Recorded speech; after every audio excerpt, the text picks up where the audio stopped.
헌금 생활을 쭉 이제 우리가 재물의 청지기로서 쭉 해야 되는데, 그 헌금 생활을 잘 했을 때 어떤 유익이 우리에게 주어지는가? 우선은 이 헌금을 드리는 것을 가만히 보면은 그에게 진실한 믿음이 있는지, 하나님을 향한 진실한 사랑이 있는지를 알 수가 있어요. 그러니까 믿음과 사랑을 시험해 볼 수 있는 수단이 재물입니다. 그리스도인에게 있어서 헌금입니다.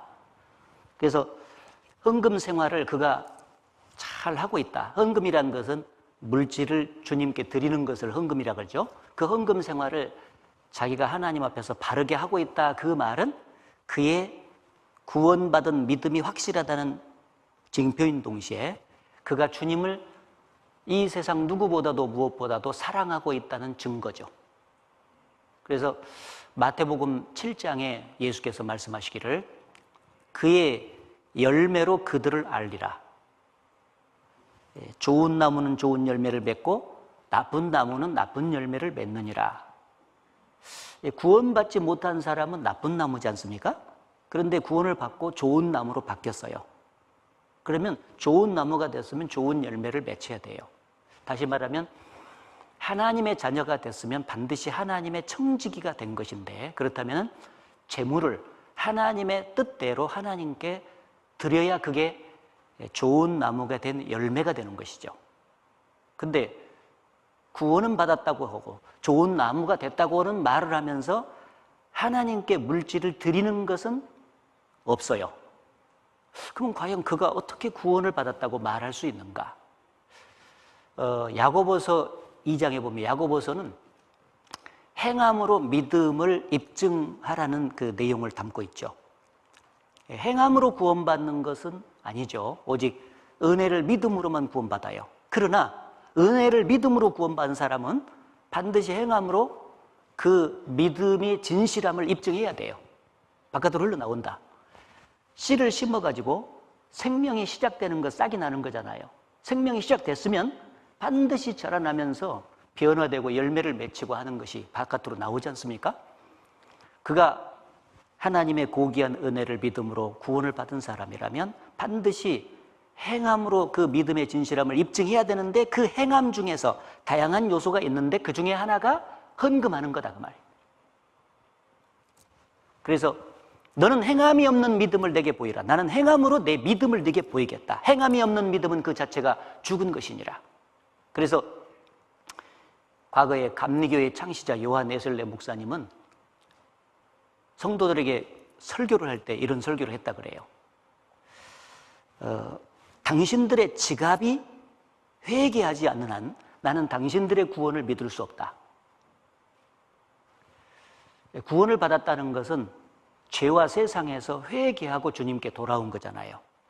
그렇다면 지갑도 회개하고 돌아와야 되는데, 마음은 하나님 앞에서 구원받고 이제 죄와 세상에서 구별돼서 하나님께 돌아왔다고 회개했다고 하는데, 그리고 복음을 믿었어요. 회개하고 복음을 믿어라. 진정한 회개는 복음을 믿게 만들어주죠. 그래서 구원을 받았다고 했고 회개를 했는데 지갑은 회개가 안 됐어. 지갑은 구원받기 전하고 똑같이 사용하는 거예요. 구원을 받으면은 눈에 보이지 않는 생명이 마음속에 이제 심어집니다. 그래서 여러 가지 생활 속에 구조조정이 일어나요. 옛날 사람처럼 못 삽니다. 구원 받은 사람이 구원 안 받은 사람처럼 산다. 그거는 구원이 아니라는 증거죠. 완전히 바뀌게 돼 있죠. 그 중에서 지갑도 회개해야 된다. 그래서 헌금 생활이 구원의 조건은 될 수가 없습니다. 왜? 은혜로만 구원을 받으니까. 그러나 헌금 생활이 구원받은 사람의 외적 징표임에는 틀림이 없다. 반드시 성경적으로, 성경에도 거듭난 그리스도인들이 헌금하도록 돼 있기 때문에 그 헌금 생활 자체가 그가 참된 믿음을 갖고 구원받았다는 것을 입증해 준다. 그렇게 말씀을 하고 있고, 그가 이 세상 무엇보다도 주님을 사랑하는가? 그것을 어떻게 볼 수 있는가? 그가 자기에게 주신 물질을 하나님께 드리는 것으로 헌금하는 생활로 그것을 입증할 수가 있다.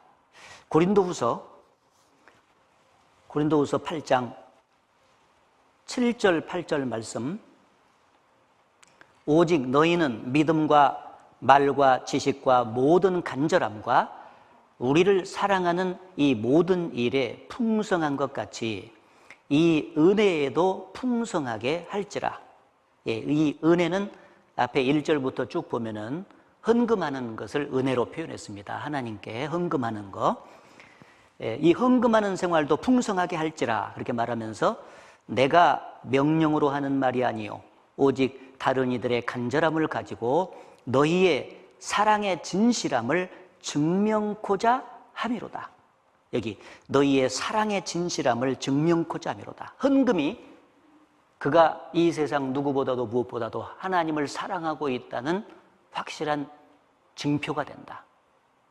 그래서 이 헌금 생활을 잘 하는 것이 그가 확실한 믿음을 갖고 있고 그가 주님을 사랑하고 있다는 것을 항상 외적으로 보여주는 증거가 된다는 사실을 항상 가슴에 새겨야 됩니다.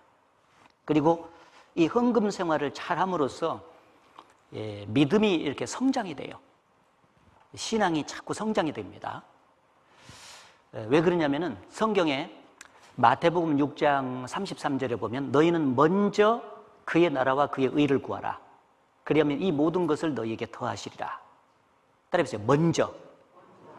먼저 그의 나라와 그의 의를 구하라. 그리하면 이 모든 것이 그 앞에 보면은 먹을 것과 입을 것과 마실 것이거든요.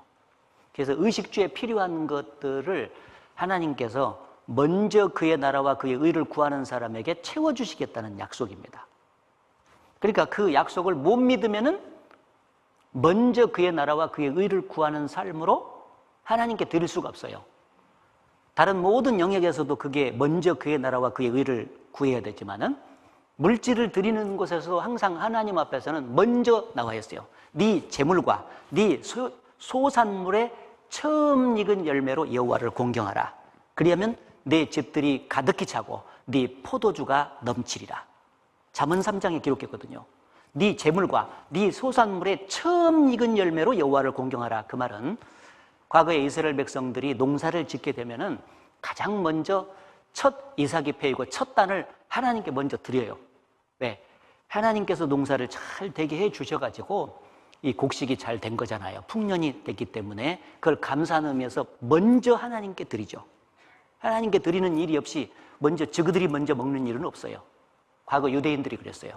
율법하에서 의무적으로 삶을 살았던 유대인들이 그렇게 철저하게 살았다면 은혜 가운데 모든 것을 받은 그리스도인들은 더욱더 하나님께 먼저 드려야 되죠. 우선순위로. 그러니까 이 약속을 못 믿으면 먼저 드릴 수가 없죠. 항상 믿음이 약한 상태에 있게 되면은 성장이 안 되면은 하나님 저에게 먼저 물질적인 축복을 해 주세요. 그래야 드릴 것이 있지 않겠습니까? 먼저 돈을 좀 펑펑 부숴 줘봐요. 저 이방인처럼 말이죠. 그러면 제가 얼마나 잘 드리겠습니까? 근데 하나님이 지금 안 주셔가지고요. 제가 주님께 먼저 드릴 수가 없어요.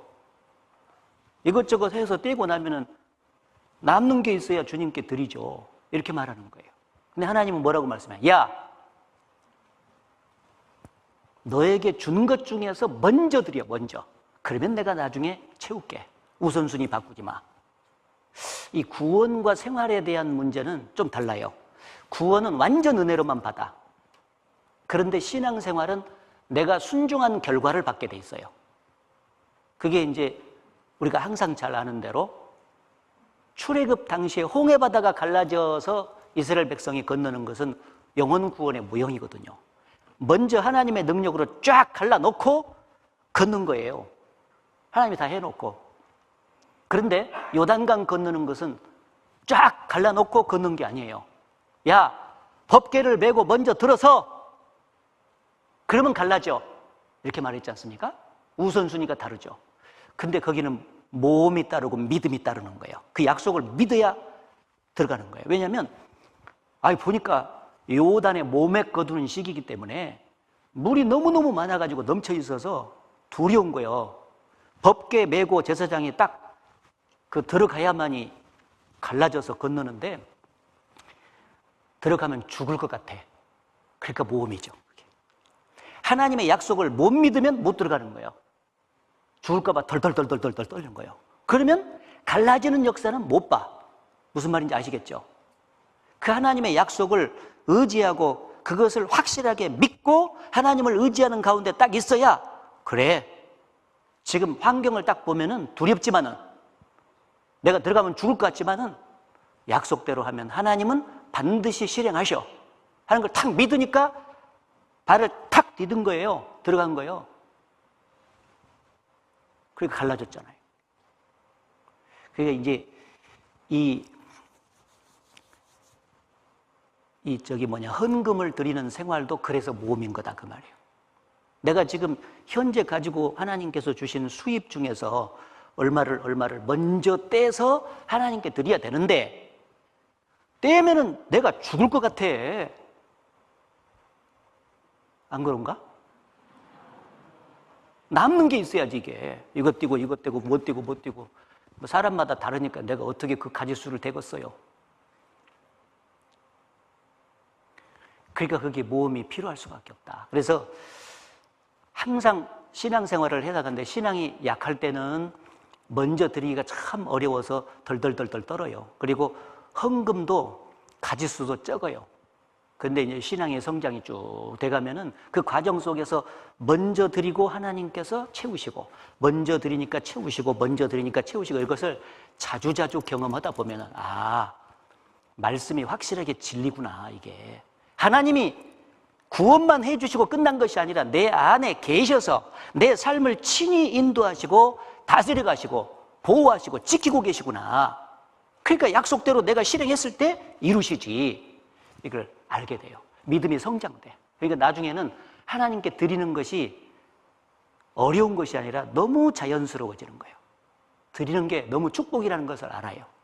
그래서 이 헌금 생활을 잘하게 되면은 믿음이 성장된다. 그건 틀림없습니다. 그래서 헌금 생활을 잘하는 가운데 이 돈으로부터 자유함을 얻고 물질에서 해방을 받아야 신앙생활을 아주 잘하고 축복을 더 받을 수가 있습니다. 영육간에 받아요.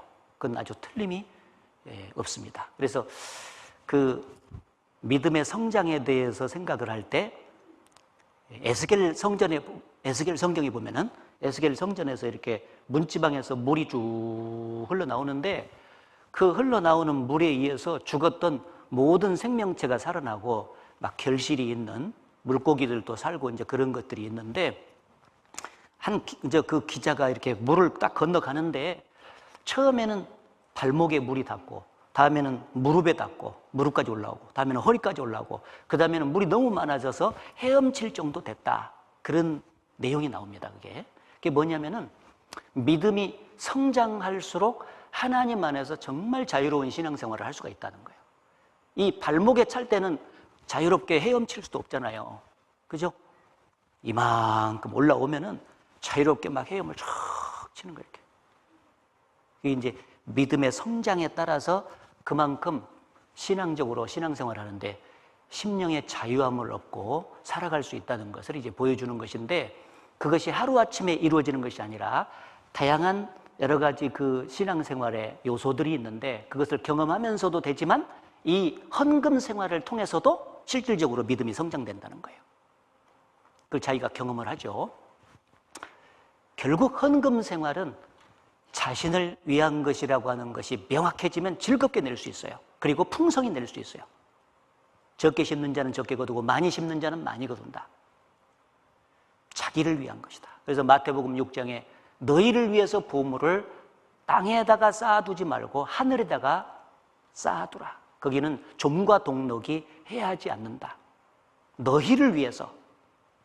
여러분, 신앙생활은 결국 주를 위해서 사는 생활이지만 주를 위해서 헌신하고 살 때 결국 그것이 자기에게 다 돌아와요. 이 세상에서도 영육간에 하나님께서 채우시는 것을 경험할 뿐 아니라 영원한 내세에서도 영광으로 반드시 갚아 주실 것입니다.